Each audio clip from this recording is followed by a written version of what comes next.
This is a Headgum podcast. So many segments. Thank the Lord above. Thank the Lord above. But let's start again. Next we have Arnold Schwarzenegger family tree. One-star sex toy reviewee. Feet big salesman, subway letters. Gareth trains to fight a live gorilla. Yeah, don't drop the omelette. What's that smell? Car stuck in a field or Andrew Garfield. Bathtub confession, fight your own dad. There's so many segments. Next we have. Welcome to Next We Have. You know it's Next We Have. We just played the great intro by the great Tom Cardy. Great. I'm not in studio. I'm in a hotel room with a beautiful microwave. For those of you who are watching on YouTube, which again, this episode, like every episode, go do it. Great episode today, as always. Want to say once again, oh boy, I'm showing off a arm bruise. That was actually given to me by Steve Berg right before I walked on stage the other night. I was a little sleepy, and so he pinched my arm and twisted it right at the back of my tricep, and it really hurt. I didn't realize he bruised me that badly. Anyway, if you want to help us with the show, we are looking for a 10-year-old kid to sit down and talk to, maybe a couple of them, producerburns@gmail.com, or if you have a confession, anything like that, but we won't bore you with all that stuff. We have a great show today. Very happy to bring back Jacob Wysocki. I will say there's a visual element to this one, so I don't know. You can go to YouTube, Gareth Reynolds TV. He's fantastic. Support him. Love him. Very much on the same page. Then we have the great Matt Rogers, who I've been a fan of for a long time. He finally comes on the show. He's a delight. We talk about it in the segment a lot, but he's got a show called Christmas in December that people should go buy tickets to. I'm sure you can just go Google Christmas in December. You'll find it that way. And then we're closing it out with someone who I'm just a huge fan of, whose name is Plumes. He's a French gentleman who plays songs for animals. I'll get into that a little bit more on the setup to his segment. That's how we round out the show. As always, we appreciate everyone who's listening and sharing. We hit 20K on YouTube as far as subs goes. So make sure you subscribe. If you're not subscribed, go there and subscribe. Hope you're doing well. I'm putting on a good amount of winter weight. So don't be afraid to get that buffer. Don't be afraid to get a little fat around the holidays, okay? That's what they made January for you to keep getting fatter, but be like, I promised myself I wouldn't get fatter this month. Anyway, without any more delay, let's get into it, and let's start the first segment, because next we have my best friend and yours, Jacob Wysocki. What should we do now, Bones? Jacob, I noticed you have by the way, a long-standing we tradition of dressing up as a minion. Yeah. For Halloween. Beto. So I did a little digging around. The degree of seriousness. I'm locked in. I dress up as a minion every year. Okay. And it started, I think, out of utility. Meaning? I had a yellow shirt. I had overalls. Okay. I thought it was kind of funny. And this was pre the movies. It was just great. Oh, really? It was just the Despicables. It wasn't the Minion franchise yet. And I also was able to steal Minion goggles very easily from Party City. Extremely easy. You stole them? Of course. Now, why? How much were they? Affordable. And the thinking there is what? If you can get away with it, you should. You should steal from corporations. Absolutely. I stand by this. I say this a lot. When was the last time you stole? Yeah. Yeah, within the calendar month. I stole this morning. What did you steal? Blueberries. Whoa. At the self-checkout. Yeah, well, self-checkout is You got to be careful, though. Oh, because they're mapping it? No, worse than that. What? In Target, there's like a secret, like, I've heard Target about Gestapo, Mm-hmm. who I've seen it twice, where they fully fucking come at you. They come at you in the store? As soon as you're done with the self-checkout and the people are walking out, they're like, ma'am, I'm actually not just some random customer standing here. Are they in plain clothes? Yes. Which Target? All Targets. I believe all Targets. This is new. I'm going to have to put it to the test. Yeah, I wouldn't put it to the test. But what are they going to do? I don't know. Are they going to physically detain me? Do math or you got to stay. I'm 6'3". Yeah, I'm but gonna I mean, yeah, I'm not stopping, man.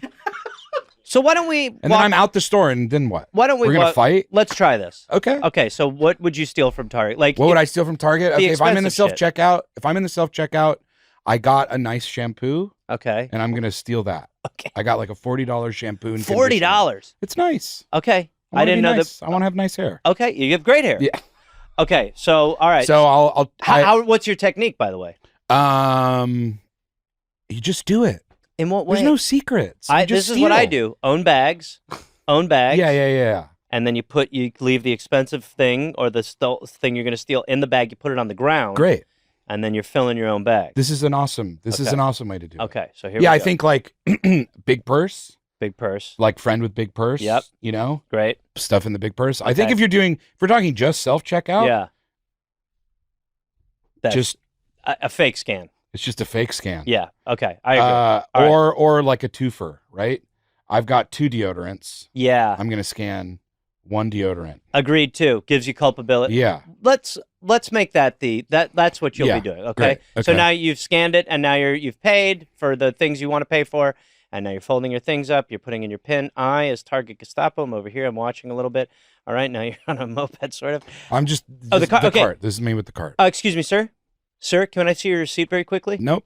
What do you mean? Nope. I have to be able to see it. No. We're checking receipts to make sure that everyone Sir, You accuse me of stealing? I didn't. we have you, sir. I'm out the store. They're not going to cross the threshold. Okay. They're not gonna follow me in the parking lot. If they Okay. do, major legal ramifications. Okay. All right. You have to have a warrant Okay. to search my shit, I did and not. you're not a cop. Well, I have My a, Fourth Amendment right. Jesus. I'm an auditor. All right, just go. Just take the fucking deodorant. Yeah. Next time, pay for it. I think honestly, if I was confronted with this, Yeah. there's a part of me that would just be like, "Come on, man, I think that it's not that big of a deal." I think that the problem is, Or as we fall into capitalist dystopia, Mhm. we have to turn on each other for rent money. So these people, they're going to get credit. So try me. Okay. Let's say I stole the blueberries because it Yeah, wasn't yeah, from Target, but let's say I stole Sure, the sure, sure. blueberries. My tactic was very similarly paid for 3, stole 2. I mean, fucking. But that's the thing. I'm still giving you money. I'm I not know. saying. I'm not saying rob a store of its cash. No. I'm just saying get a couple things on the We're side. trying to steal from the ultra rich. Yeah. Yes. All right, but here we go. So here we go. Oh, already. Yeah.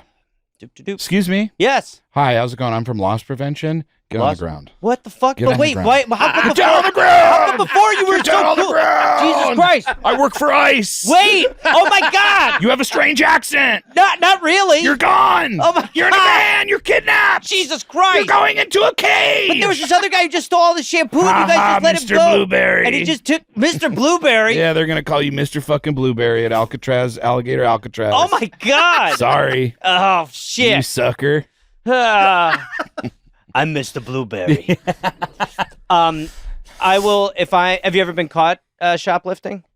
No, Never. No. Yeah, I have. My mom would just an idiom that I heard a lot growing up was like, if you're gonna do hood rat shit, just don't get caught. Yeah, And I think that's it's you know, getting. and I also don't think I push it in a way where, and I also am 100% acknowledging my privilege as a white man, Yes. where I'm not being profiled for these sort of things, and my bad.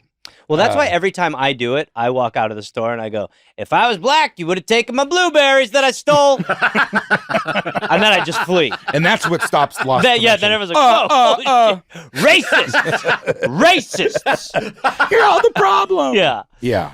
So every year Halloween as a minion. Beto. Now, is part of it that now people expect it of you because of social media, or is it that it is the best? It's easy to have a costume picked out. It was one of those things where it's like it started as utility. I did it again the next year because I really didn't care, and then I was like, well, 3's funny. 3 is funny. So there was like, I'll admit there was, especially on the 3rd year, there was like an awareness of like, I'm making a comedic choice to be a minion again. Mm-hmm. But also, I come from like a sketch comedy improv background where I've done so many sketch shows and I've dressed up as so many characters and I have so many boxes of wigs and Dracula and Frankenstein and the doctor and the construction worker, where like I have the joy of being whomever weirdo I want to be. Yes. And so like I don't need Halloween to give me that. And I'm glad that people do have that. Yeah. But I don't need that. Right. In fact, you're making me do what feels like my job. So I think that's why I defaulted to this, just like, I don't have to make a decision. It's the same thing. It's safe. And then I did like 4 years and I was like, well, if you do 4, you could probably hit 6. And then at 6, you're like, what's 10? And now we're at 10. And now I kind of am in a zone of like, 10's a pretty good 10's good. departure. You think this might be it? I told myself, the rule that I have for myself, which is insane that I have a rule for myself. No, I about like this. it though. The rule for myself was that I will change being a minion the year Dog the Bounty Hunter dies. There should be more self rules of this nature. I'm glad you appreciate it. Literally no important connection, and yet. And also, maybe nothing I've ever discussed out loud. I don't know. It's a really. Yeah. I really think that you should stick to that. Because I think I would make a really good Dog the Bounty Hunter for Halloween. So, what a great. I will. If you've never said it out loud, allow me to fully validate this idea. Okay. You absolutely should do it until he dies, and then you start dressing up like Dog the Bounty Hunter. Yeah, and then I'm Dog for the next 10 to 15. Is any part of you going to do like a zombie dog? May I pitch? Sure, you may pitch. Maybe each year you put a little twist on the dog you do. Mm-hmm. So it's like 1 year could just be regular dog, Post-Beth passing away dog. like grieving dog, Zombie dog's pretty zombie fun. dog, Football player dog. Dogula. Dogula! Come on! Some year, something yeah. like that. I think this is, and that's how it can be fresh and can be a Yes. little bit something. Yes, I think that's perfect. Mhm. I fully sign off on that. Well, Thank it's you. funny. We were going to do one of the things we were going to do on the testing thing, but I used to do children's birthday parties. Okay. I used to that kind of killed Halloween for me because I used to dress up every weekend like 8 times in outfits for kids' birthday parties, and then eventually What were you dressing up as? like Batman, Spider-Man, Winnie the Pooh. So you're doing like Monster Transformers, entertainment, like and- I'm taking pictures, I'm being Spider-Man. Well, you'd have to do a whole show. You do have shtick. You'd have shtick. Okay. So you'd show up. You'd play this hula hoop game. You'd play. It's funny. It's not funny. I was about to say it's funny. Just make the kids do this podcast? Yeah, it's just a nightmare. If I did a podcast. Yeah. All right, guys. When Diane Keaton. Our next segment. Parents like, this is an absolute train wreck. So have you ever shoplifted, Spider-Man? Can we talk to you over here for a second? Come on. Diane Keaton just passed away. How long did you do that for? I did it for like on and off like 10 years. Was it just like lucrative enough? And No, it was like low impact, like creatively weekends enough? were gone. Weeks I was free to audition Sure. or work or like write or whatever. And but I did Diane Keaton's children's birthday Wow. parties, and she just passed away. And I just thought she was so lovely. But I was obviously a conductor who she'd never remember. But I was dressed up like a conductor, and she was lovely. There were momentary perks, but it was absolute. It was an awful stretch for me. I at one point did get like I sold like a couple things, so I had like 3 years away where I was like, I'm a top Hollywood. Yeah. And actually, one of the breaks was the Travel Channel show, and then I had to go back, and it was like the worst thing in the world. But one of the things we were going to do is see if you could make balloon animals. Sure. Do you want to try? Absolutely. Because I always have a bunch of balloons. Whoa! Now let me tell you. Holy crap! I'm going to tell you this. This is what the key to making balloon animals is. You can make them. Balloons are not going to pop as much as you think they are. Okay. So just have a little faith. It's the penitent man shall pass. Okay. Okay. And I'll walk you You're through. doing so kind. Are you tying this for me? I tied it for you just so. That's so kind. And you got a little wiggle room there. Okay. Wow. And I think. And I do know that people do this. Yes. Yeah. Yeah. Well, you see. Yes. That's pretty good. All right. Why don't we make it? Here's what we'll do, Jacob. We'll make a dog with the little tail.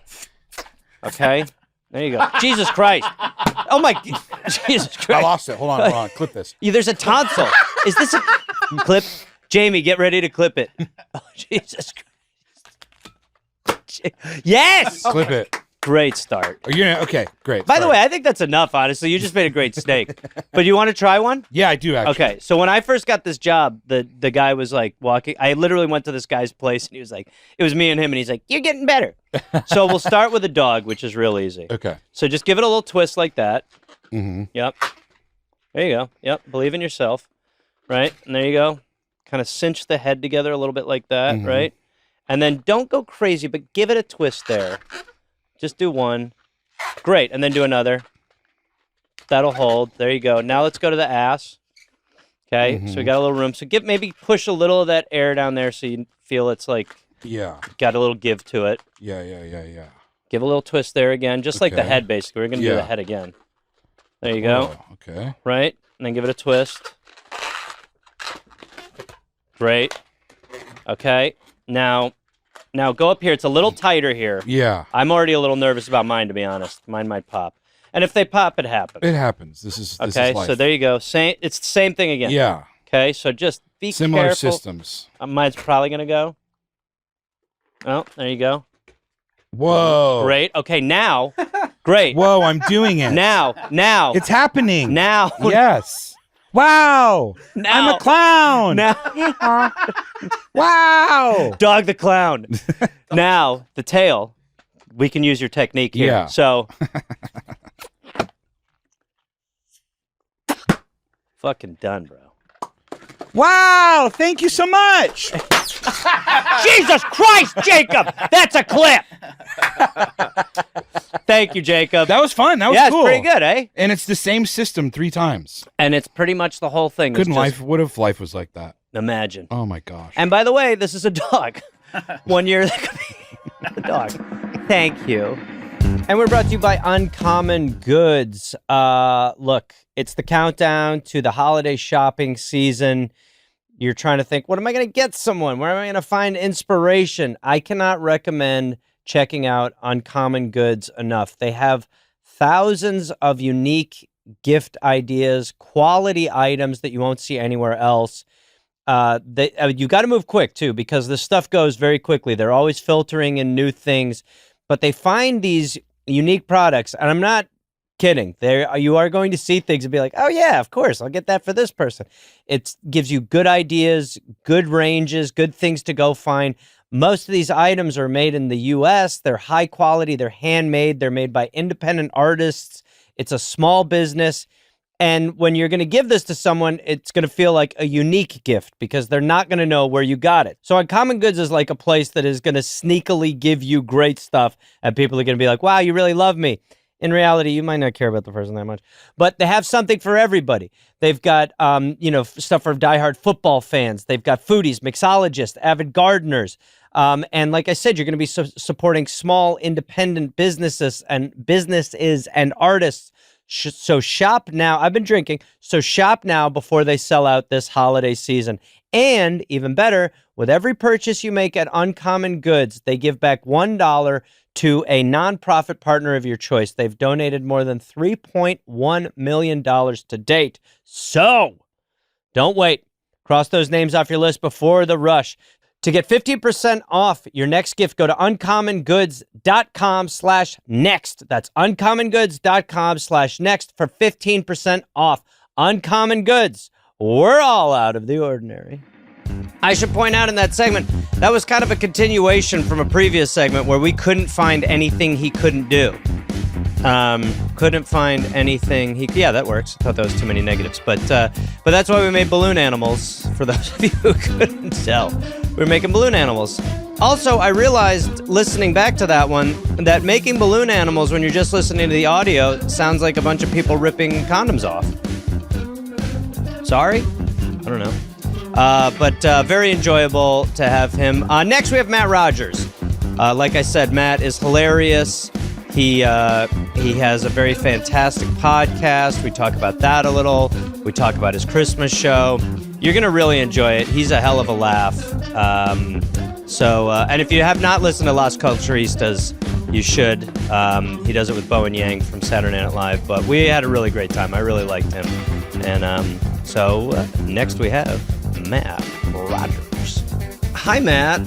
So Hey. you said this is an ASMR mic? Is that real? What you just said? I'm just saying, like, I just like sort of like, this is my first time using it, so you're welcome. Okay. This Thank is a you. hot, No, that's fresh. big. That's big. So I just was sort of, I was gonna put a lozenge in, but this is not a mic I can get away with a lozenge about. You are speaking. I'm a lozenge guy. Love. You sort of throw it like a little bit of dip, like the old baseball players used to do. Let it do its thing, lube you up for an hour. No, they'll have it in all day. So get this. So Bowen Yang is my best friend. He went to go shoot Wicked. He was like, Ariana and Cynthia have a lozenge in their mouth at all times. Even during a scene when they're just speaking and they constantly have a lozenge to keep lubricated. Yes. So this is a real thing.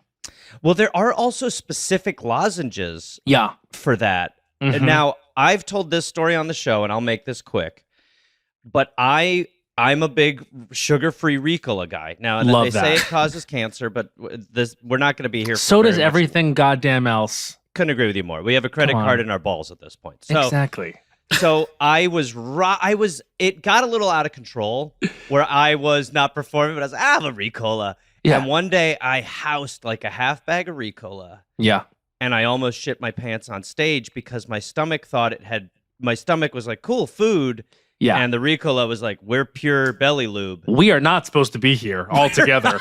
We are not a food group. No, we're not. We're not meant to be a community up in the stomach. And Matt, I don't know if you've ever had this. I discovered on the show, because I record my sets, and I discovered on the show that I was in such dire need of the toilet Oh yeah. that I kept rolling even through through the chaos, through the chaos, through the fire. through the fire. So just a word of caution. I understand. Like, trust me, if I have to shit, you'll know. I won't leave. You'll just know as I'm doing it. And I got this brand new mic too. We'll catch it all, baby. Yeah. You'll be Don't in the other worry. room with diarrhea. It'll pick up My every... dad. Yeah, I am like a little candy freak too. So when I was little, I used to eat these like they were candy. And my dad sat me down, and it's one of the formative memories I have of him instructing me as a kid. Like, that's not candy. That's medicine. That's medicine. You don't eat these like they're candy. It's not Skittles. I know it tastes like a Skittle. Well, and I think the candy-free culture has finally been embraced. But back then, you would yell at a kid for being a candy freak. Oh, well, we were all fucked up back then because you know what was so okay? You know what I drank gallons of a day? Soda. Yeah. I was like a 90s kid, so I'm like 5-6 years old. Like when it was Nickelodeon on the TV in my basement, I would just sprint around my room on a soda high watching like, whatever the fuck was on, Rugrats or whatever. Sure, Just being a little rugrat addicted. yourself. So Being you a had a little rugrat basement myself. rumpus room as a child? We really did. So my basement, I grew up on Long Island, and we had a basement, and it was like my mom cut hair, so it was like half like a little like a bespoke like hair salon that my dad made for my mom, meaning there like was a chair and a mirror and like a place for her to put her shit, and the rest of it was like playroom for me. So I would just grow up chugging soda, listening to these Long Island women come in and out of my mom's hair salon, talking like this, and so it was like some mixture of the culture of the way those women spoke and soda and Nickelodeon that created me a monster It kind today. of tracks a little bit for how it's all shaken out. I would 100% agree. Well, okay, so we're going to do a couple segments with you while you're here. We're very Love it. thankful to have you. We obviously will promote Las Culturistas and all, but you're a Christmas guy now. I'm sort of So- a Christmas guy. The titles of your Christmas shows it's so hard to title something. They're so well titled. Thank you. You can say dumb. Well, they are the perfect combination of stupid, and yet it takes you a minute to be like, is that stupid? The answer is yes. The answer is a resounding yes. So the show started like years ago as a bit because I was watching TV and I saw like this interview with Mariah Carey, and the interview fully went like they just called it out. The interviewer for some reason was like, "So this is kind of genius, right? You make money every year doing the Christmas stuff." And she was kind of like caught off guard, like, yeah. And I was like, I think that's so funny that it's so baldly capitalist. Like Yeah. to just completely call out the fact that like, yeah, it's that time when a pop star releases a Christmas album, aka wants a piece of the pie. And I thought like, that's so funny as a bit to do for me, someone who's nobody, has no claim to this. So I just put up a show called Have You Heard of Christmas, which is a fitting album title. Thank you Phenomenal so much. title. And I did the show every year, and it's kind of played the joke on myself because now I like do the Christmas thing every year.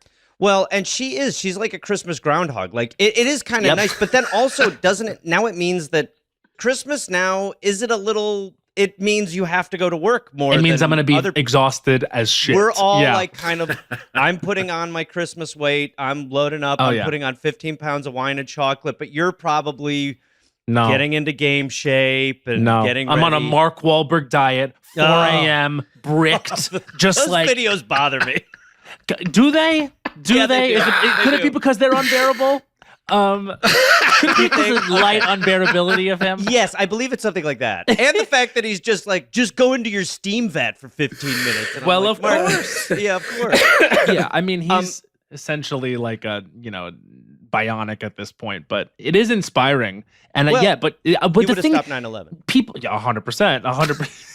Right, I forgot he said that. No. He's full of it. That's his legacy to me. Yeah, I mean, the thing about Christmas is too, like, you kind of have to start doing your thing in like August. Yeah. Like, I know that for the general public, it feels like Christmas is too early. When Christmas is part of what you do, it's really a half a year thing. So you've made Christmas super stressful for yourself. But again, like you said, you're trying to Mariah Carey, and we all appreciate that. Listen, but I'm the self-appointed Prince of Christmas. You did follow up. Yeah, I don't think no you're allowed one to can do that, appoint that, by the way. Everyone's appointing themselves. Yeah, I don't think you're allowed to. But you did follow that show title up with maybe a better title.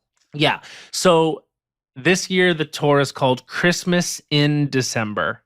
You have to understand, it's so hard to get dumber year by year, but I do think I did it. Now, next year, I don't know what the fuck I'm going to do. Because I don't know how you go more basement than Christmas in December. Yeah. I would love to be involved in the pitch session, but you really you've painted yourself into a very difficult spot because that one is more stupid and yet also sounds more legit. I did come up with one that I think could be good for next year, which is finally, Christmas. Finally Christmas. Pretty good. That's a contender. I also thought, shall we have Christmas? I like But Christmas in December, once I came upon that, I was like, you know what? It's true. How did that hit for you? one thing? Probably some combination of marijuana, sleep deprivation, and necessity. Yeah, right. That's what'll happen next year too. You will. It's when the crunch is there. That's when you start locking in. 100%. Yeah, I'll get there. I'll always get there. Well, look, big fan, excited for your show. People should go check out Christmas in December, which just even saying it, it's you know what's even the dumbest part? Here's the dumbest I keep part. finding new dumb parts, but it's the Here's best. the dumbest part. Okay. I'm performing at Terminal 5 this year in New York. It's like not a small venue. It's like last year we sold out Webster Hall. It's absurd. It's absurd. What's happening with this is absurd. It's great though. It must just be. It always is the unpredictable shit where you're like this, but you really have 100%. You wanted to be the Prince of Christmas. You wanted to do what Mariah Carey did. You had the revelation. This is how the computer got invented. But we wanted to lean into this for you because we know you're a Mariah Carey fan. As am I. But we thought we could have some fun. Our producer I picked that up from you right away. By the way, I was like, "This is a Mariah Carey fan. He's in the Lamely." Look at me. I mean, obviously, get a look at me. I got a Teamsters hat on. I'm a big Mariah Carey guy. He's a lamb. That's what they call the fans. I obviously knew that before you even said it. Good Lord. I don't know if your mic picked up my gears grinding when you were saying that. I thought I heard something. Again, it's super sensitive. So, but we came up with a quote game. So we're going to play a Mariah Carey quote game. So Burns, do you want to explain how this is going to work to Come on, Burns. Matt a little bit? Yeah, all right. Burns has a heart out too, Matt, just so you know. Yeah, no, super busy guy. I'm just kidding. We don't need to use that. Hi, Matt. Nice to meet you. Hey. I figure I just do you want to say you're a big here. fan of our guest or anything before you just launch it? Yeah, did you want to fluff Matt, me? I think that you're my favorite podcaster. You're even better than Gareth. If you're hiring, Wow. here I Thank you am. so much. Now it's enough. Now it's too much. Yeah. Oh, okay. That just Get the hose. Too much? everyone's mad now. And how does that feel? Well, Good maybe Lord. don't do that, Gareth. Thank you. No, I have the quotes here from two different people: Mariah Okay. Carey or Charles Barkley. Love it. Okay. And I thought maybe you guys would have a fun time. That's like figuring a out who chess said match what. I want to watch. I would Yeah, love. real. Like, it's just something I want to watch them get cerebral. I would watch them both on Shark Tank with great pleasure. Oh yeah, I want to see them back to back try and sell the same product that they find out about on the spot. I was picturing them as sharks, but having Oh Jesus! Yeah, well, of having course them that come too. that's far better. Yeah. Why is that not happening Let's let more? them decide what they want to do. Let's just give them the platform. Okay. Okay, All right. got All it. right. So, Burns, you'll read a quote, and Matt and I will try to. It's not rocket science, but here we go. All right. Okay. Ready? All right. I don't do anything halfway. I don't do anything halfway. This feels like Barkley to me. Interesting. I'm gonna go the other direction.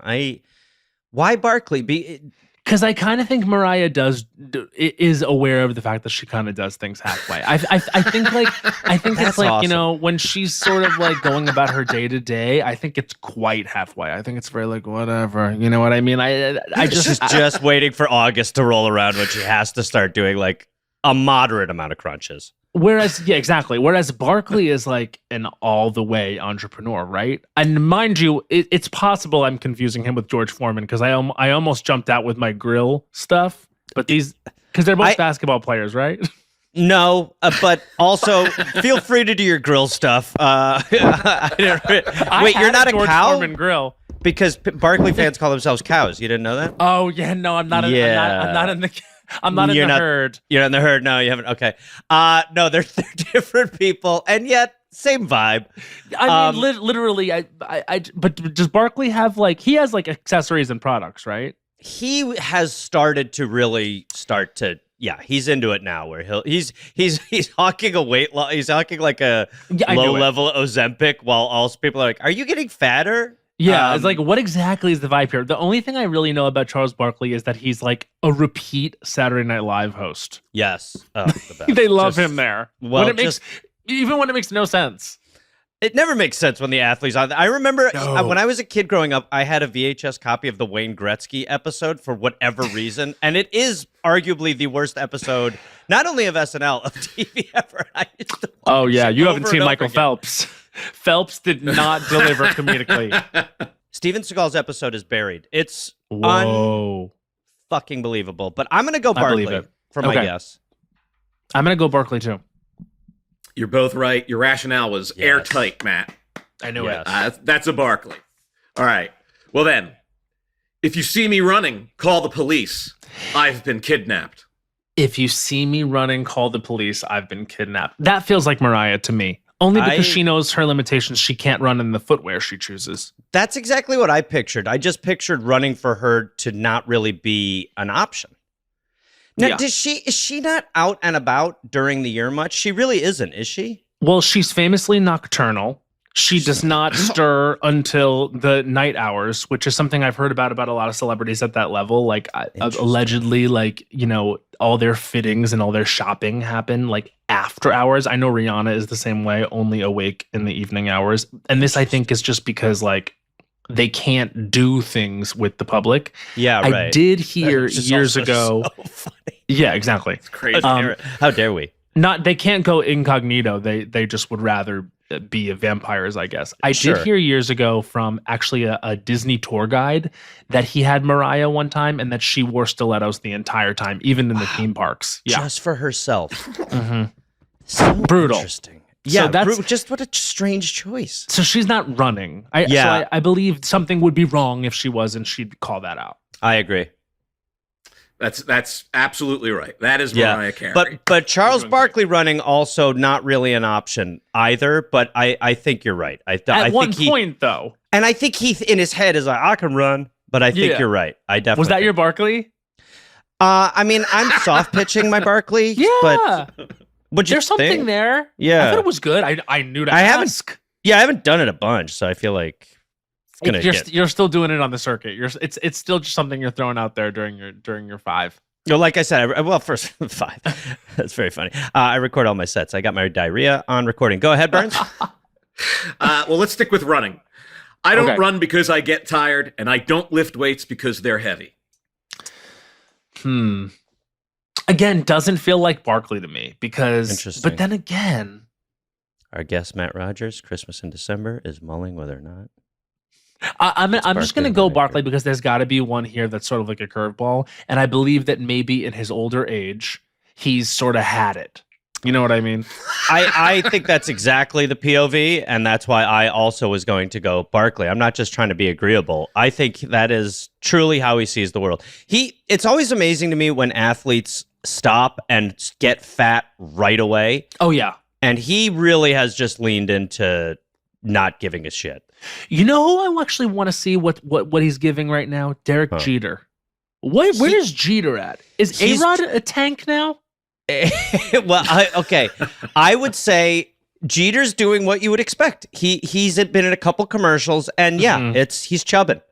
He's chubbing it up. He's chubbing. He's chubbing it up. So one thing about me, and before we move on with the game, is I just want to say, because I'm kind of representing here that I don't know anything about sports. Actually, not true. I was a huge late 90s, early 2000s baseball fan. Oh, so really? I knew that Yankees? Mets, okay. So, we were Long Island people where we were more working class. You kind of found Met fans You there. cut hair in your rumpus room. That's what I'm saying. My dad's like a phys ed teacher, union man. Lozenges was candy. Yeah. Exactly. So, but back in the day, there was like the 3, I guess, were they all shortstops? Was it A-Rod, Jeter, and Nomar? Mm-hmm. Yes. Burns, yeah. So Nomar was the one I had a crush on. It was like sort of like an early awakening for me. So Interesting. really, I'm asking about Jeter and A-Rod, but really I want to see where Nomar's at. Well, Nomar married the soccer player, but Mia Hamm. That's very interesting because I would think Jeter would be. He seemed sexier to me. Everybody don't know. Jeter dated Mariah Carey. Oh God, he fucked everyone. He was like exclusively fucking her for at least 48 hours. She wrote a song about how he was her sexual awakening. It's called The Roof. It's on her album called Butterfly. She had been married to like her record executive. It was like a fixed marriage. And then she started hooking up with Derek Jeter, and she literally, it was like, he's like, yeah, I'll represent you, but you'll be married to me for 10 years. And so she was in this like horrible marriage with him. But then she started seeing Derek Jeter at the end, and he like woke her up. Wow. He was slanging some D, apparently. Well, also he was following a very strange situation. I would marry someone for 10 years if they were like, by the end of this, you'll be Mariah Carey. You'll be Mariah Carey. Yeah, you could only go out at night. That's what I needed to do in the beginning. I wouldn't have had to do any of these tours. Well, it's worked out good for you, and you've had your freedom. Exactly. All right, Bernsey, is it Barkley what's up? or is it Mariah? That was Charles Barkley. See, right again. Okay. We did it. Yep, you guys are great There's at this. no prize, by the way, Matt. I didn't think there was. The prize is time together, like Christmas. Your Christmas in December. Go ahead, Burns. Just because I'm not talking doesn't mean I'm in a bad mood. Sometimes I just don't feel like being bothered. This is obvious. Mariah. Yeah. All right, fine. That's Mariah. Okay. The queen of unbothered, not just Christmas. Yeah. Now, do you think that's true? I can't tell sometimes. I don't know. Again, I'm a new lamb. I started being a lamb about 15 minutes ago. But Welcome. Thank you so much. But I feel like she has an air of kind of. I would be very intimidated by her. Do you think she's great, or do you? I know you maybe have to be careful, but so she came on our podcast. I know that. Yeah, in one of the most insane twists in history, like Las Culturistas became a thing where, despite, but by the way, that's also, the podcast was also starting as a joke. Like everything I do that's successful started as a joke or a bit, but it eventually and then works out. This is tough for some of us to hear, to be quite honest, man. Yeah, but isn't it inspiring too? Not really. It's aggravating. No, I'm actually getting it. Okay, so she came on, right? She came on, and like I was very concerned about a couple things. I was like, one, the lighting. I was like, guys, you got to contact her team and you got to get the lighting right, because if she comes in and this is a mess, it's going to add hours to the day, and I'm serious. And they're like, okay, Matt, we understand. And I was like, no, I'm trying to help us by being this annoying. I was like, let's get the lighting right, really contact the team. They got the lighting right. She does always have that kind of Barbara Walters, like, there's a lot. There's a push.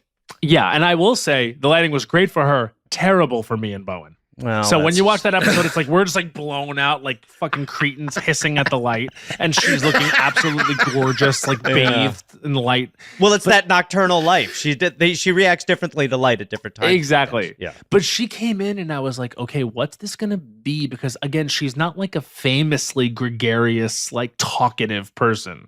She's famous for other things. Yeah. But I will say, we did get her to talk and open up a little bit.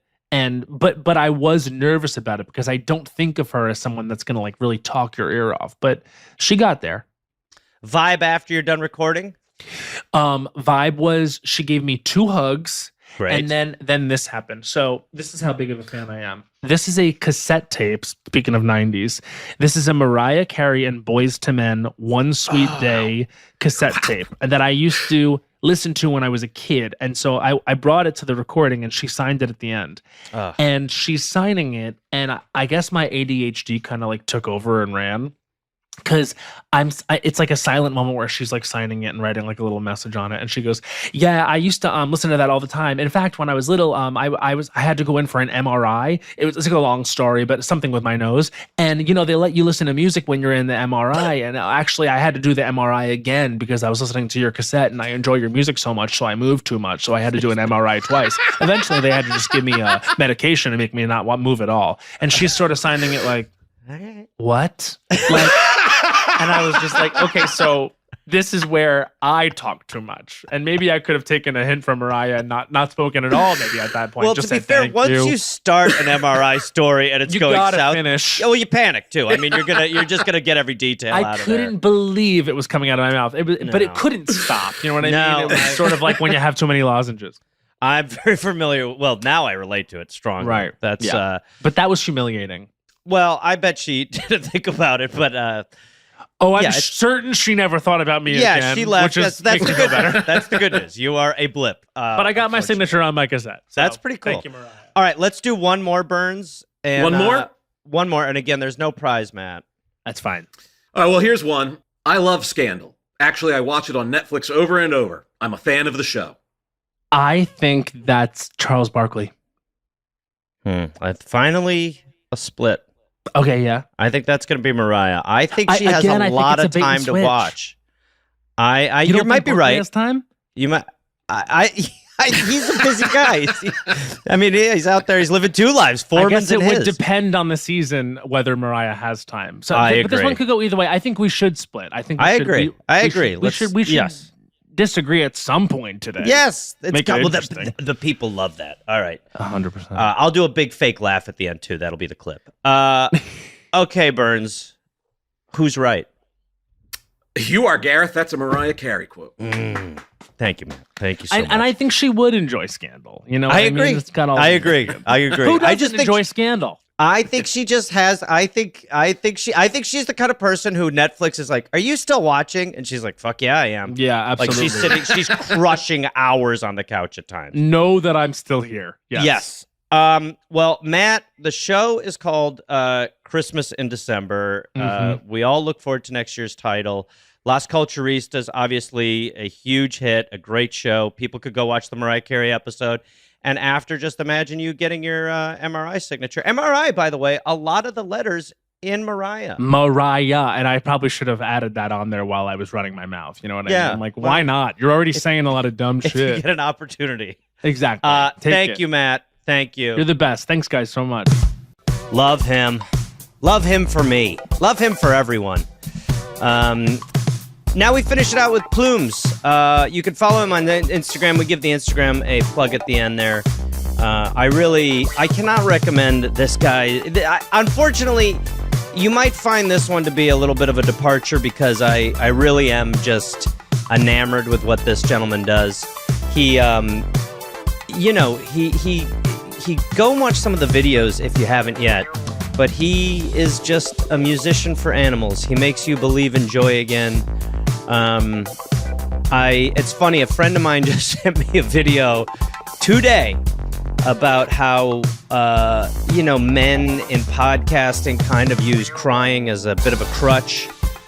The men are always crying. And even if he had sent that to me the moment before we recorded, I don't know if I could have held it together. So yeah, this is we cut out that we played a little game with him because this is just kind of some earnest content. But if you ever feel down and you need a little pick-me-up, I can't recommend watching this guy's stuff enough. So without any delay, let's watch and listen to a little fun with my new best friend, even though I said Jacob Wysocki is my other best friend, and to be honest, my real best friend is Matt Rogers. Plumes. It is truly, I don't know, I honestly think this is the most starstruck I've been by a guest we've had on the show, because your content, and even saying content, I feel like diminishes what you do a little bit, because I do think it's there's so much negative stuff we see on our phones, and then you will come on the phone and it will just, I probably feel a little how the animals feel that you interact with. I just sort of calm down and get to a place where I go, it isn't all so bad. So just to explain to people what you do a little bit, and I'm so curious how this started, but before I even let you say a word,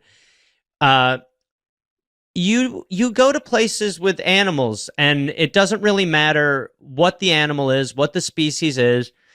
You're an incredibly talented musician. You will, for the most part, play covers of songs and just sing them to animals.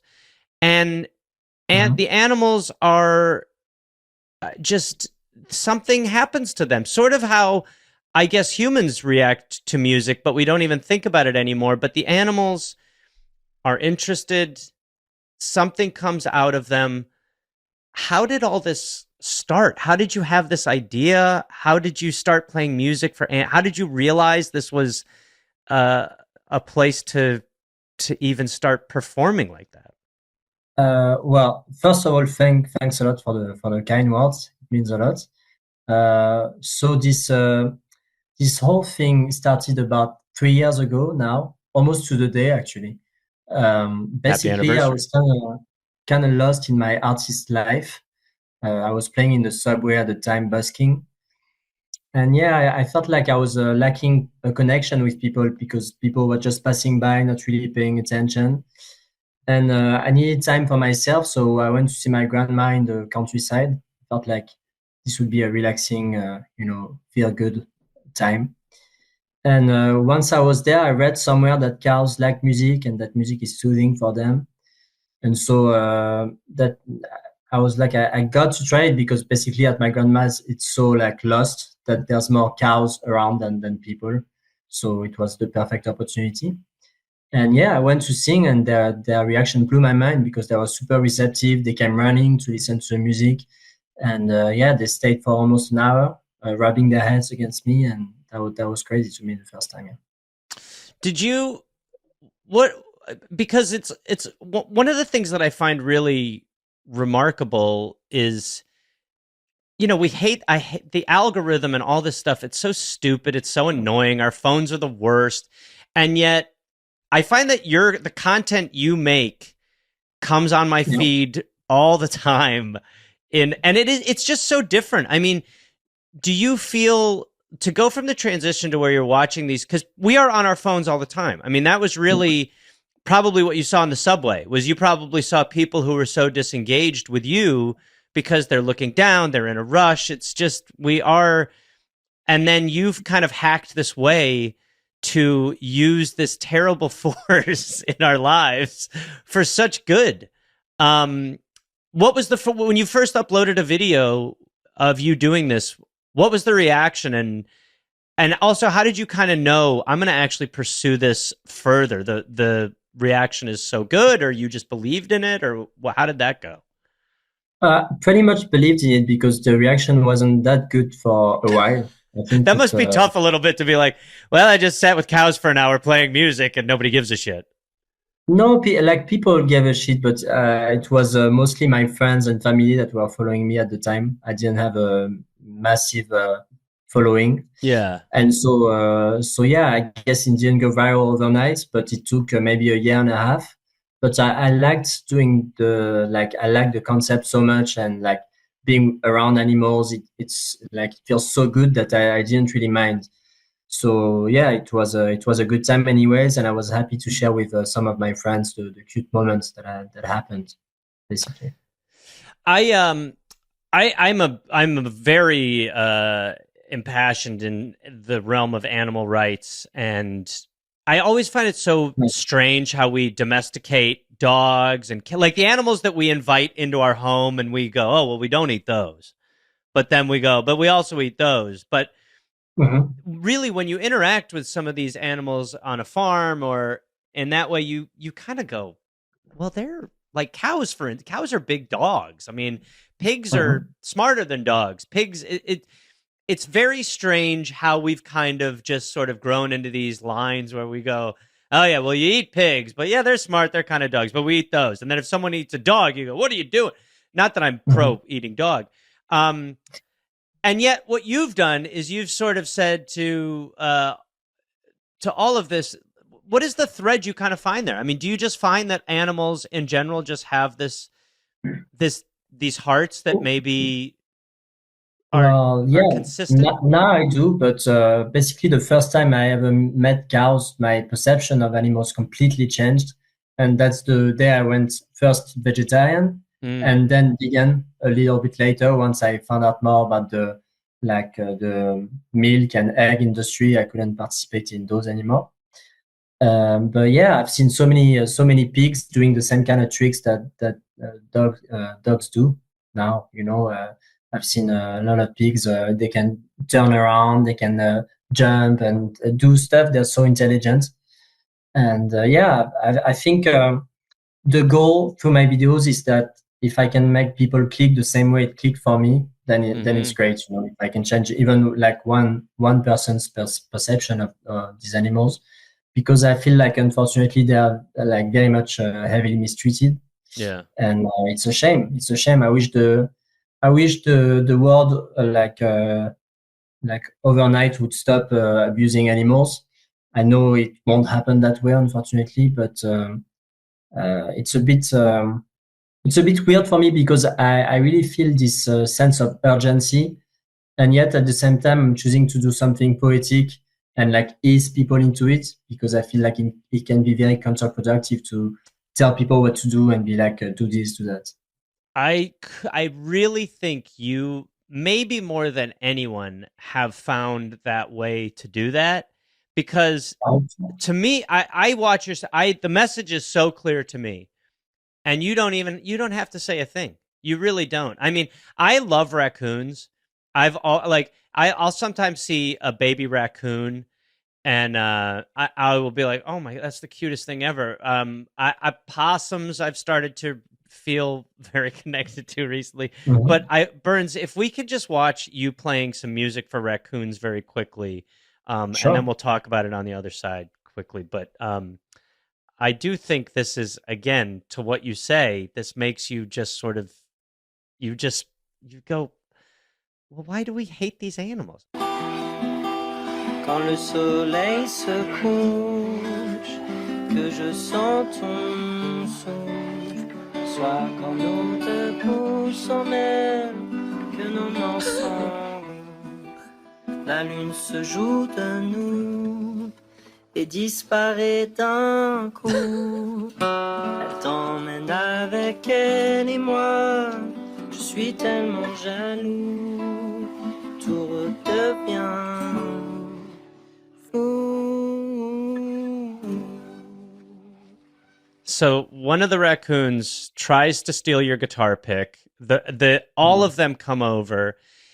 It gives you immediate trust with the animals, which is so interesting. It is like you're communicating something these animals have never heard before. Yeah. You are immediately, they love you. I mean, that must be, what it must do to you must be pretty remarkable as well. Yeah, it's like those are the best experiences. I wouldn't say it's straight away because not most of the time it can be straight away, or it can like take 40 minutes for an animal to feel safe enough to approach. But I think that's even more beautiful to me when it takes a little bit more time, and like over time we build this trust in each other. And yeah, I guess when you can tell that there's something happening there between you and another living being, it's pretty great. So then your stuff starts to, people start to get interested. You start to get more and more, you start to blow up. Then people just start to offer you the gigs increase. I mean, it's almost like anything. It's just like your crowd size grows, but for you, it's like the level of animal gets more and more interesting, the bigger the animal. What is kind of the first offer that comes your way for a bigger animal gig, for lack of a better term? I think there was this TV channel that wanted to like show what I was doing with farm animals, because this whole thing started with farm animals mostly. And yeah, I think there's a zookeeper that saw the video, and she wanted to invite me in the zoo to see if it can happen the same way with wild animals. And that's really started this whole thing, because it gave me this credibility, and like other zoos weren't so afraid to invite me anymore because they could see that it went well in the first one. And yeah, this started this whole machine that yeah. Are you feeling a sense of security in your career now? Are you like there's this thing called imposter syndrome that people who start to get success really suffer from. Are you feeling security? Are you still thinking, what the hell is this? Where does this go? Or to me, you've found such a zone, but how do you feel? No, the imposter syndrome is yeah, it's quite there. And even like I feel like you could call me a content creator now. I feel like, how do all those other people that have been creating content for years, how do they not feel like super scared that like my thoughts are that the platform is gonna like vanish like overnight. I'm like it's bound to go away, and what am I gonna do? I guess I'm gonna keep doing the same thing because I like doing it so much, but there won't be an audience for it. But yeah, it's been pretty scary actually to get success. It's super strange, especially the way you've gotten it, because it's very, the appeal has become, I'm out from an outsider, the appeal is massive quickly. And I truly, you're very lucky, because people love music and people love animals, and people also are going to love watching animals love music. Let's watch another one of your videos very quickly where you're interacting with elephants. This must have been a little bit more intimidating for you. But again, elephants are such sweet creatures, but was this a little more frightening for you?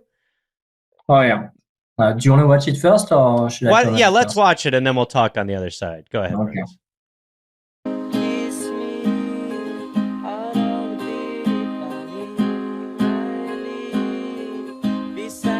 The elephants run to you in a line.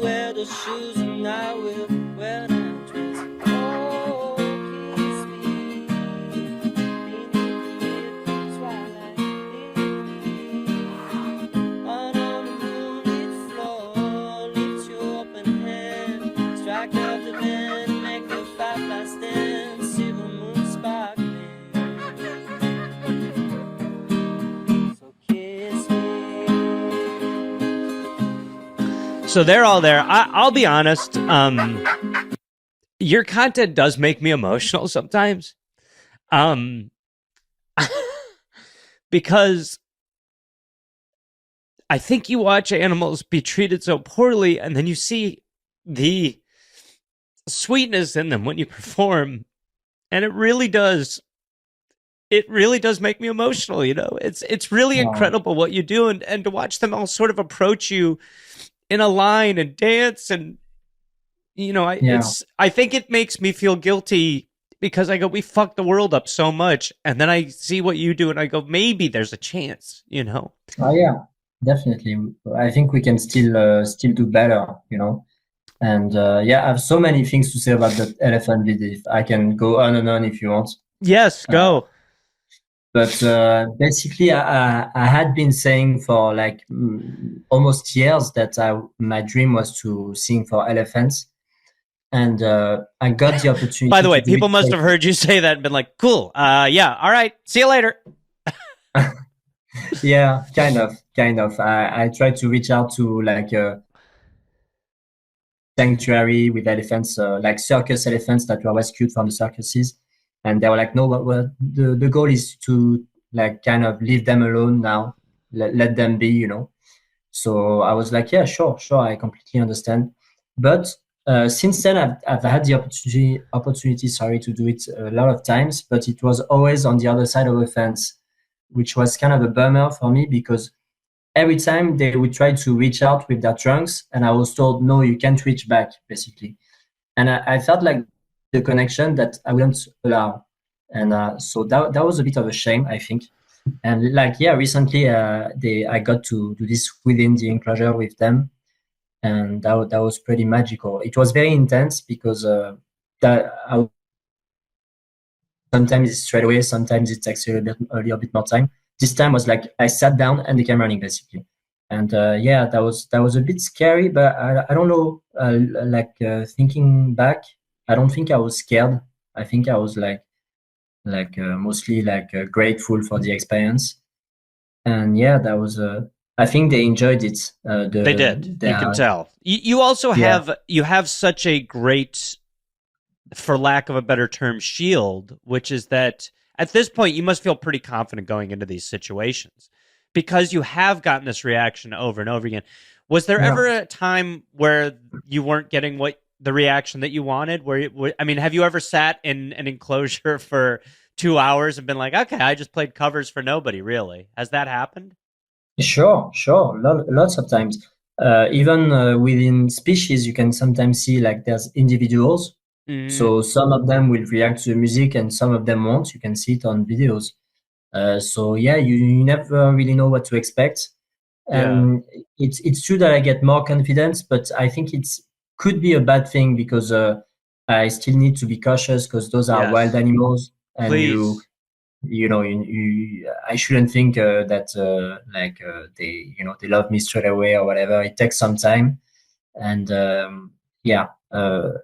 know for rhinos, for example, the first time I was super cautious, and the second, third, fourth time I was a bit more like, oh, they're just huge cows, and I was petting them, and I need to start calming down a little bit. Yeah, I agree. You've got to be careful for sure. It's also, if you are on this journey, how do you not take full advantage of what you are getting a rare opportunity.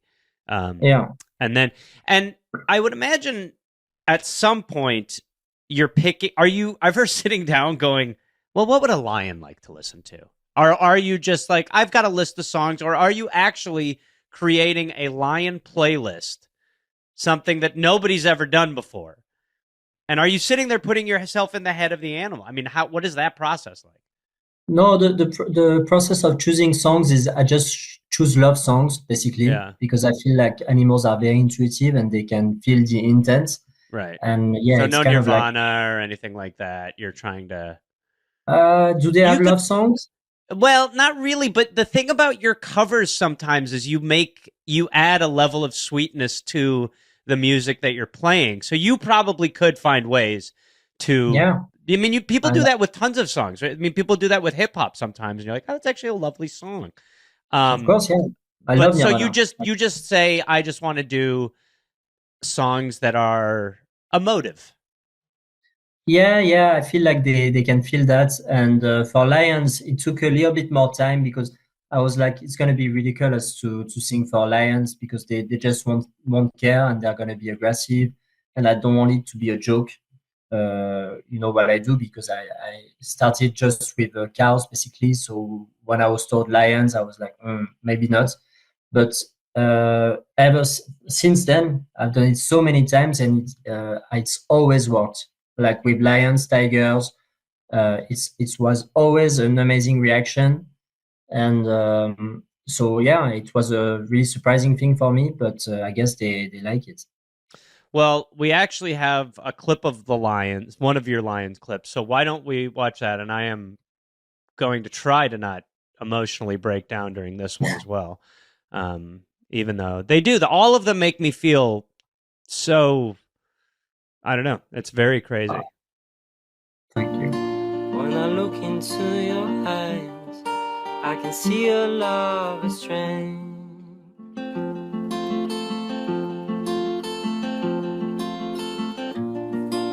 But darling, when I hold you, One lion don't is you know approaching I you. feel the same. So curious. 'Cause nothing lasts forever, and we both know hearts can change. Stretching.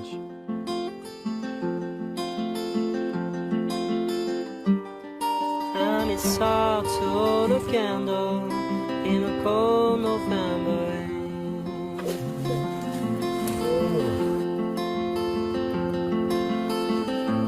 I know it's hard to keep an open they just- heart I mean, honestly. when even friends seem out to harm you.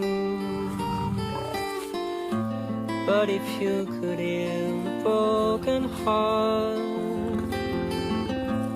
wouldn't time be out to charm you? Oh, You know what is incredible? And I don't know if I've seen every one of your clips. I mean, I've seen a tremendous amount of them, but the animal's body language is like they are screaming that they are relaxed, they are feeling love. Those lions are yawning. I mean, that it's just got to be. Are you getting used to this? Are you sort of getting to that point where you're going, you know, sometimes that happens. Like if I go on stage, people go, "Are you nervous?" And I go, "I'm not." You know, like I'm not nervous, which is strange. Are you finding that it's the normalization of this sensation? Is that happening yet? Do you think that will happen? Not really, because I feel like with animals, it's always so unexpected. Like anything can happen, really.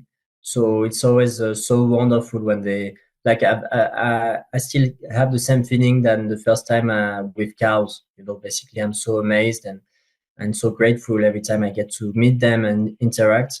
The other thing for me is stage. I've been on stages, and I'm always nervous no matter what. So with human beings, I don't know. I feel like there's some judgments that like probably doesn't happen, but in my head, I'm like they might judge and like this might happen. We and are the with most animals, dangerous species, so that makes sense. yeah. But with animals, I don't feel that at all. You know, I can screw up, I can sing badly. It's fine. You know, I know they won't judge me, and so yeah, it's a very different feeling.